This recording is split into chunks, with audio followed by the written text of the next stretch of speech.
In this video, I'm going to show you how you can easily log in into your Facebook page. Be sure to watch the video to the very end so you don't make any mistakes, and of course do not forget to like this video and subscribe to my channel. Thanks guys. So let's get started, and first off, open up Facebook app.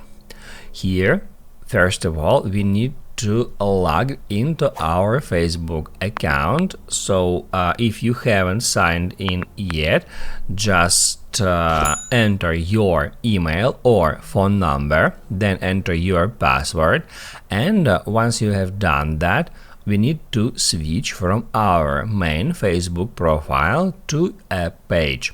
To do that, just tap at menu.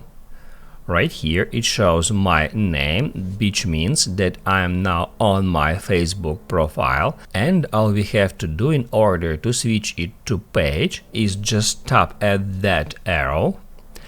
It will show you your main profile and all of your pages.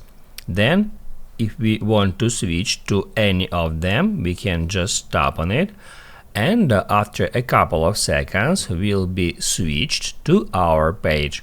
After that we can go to that page, and in that way we can log in or switch our main profile to a page.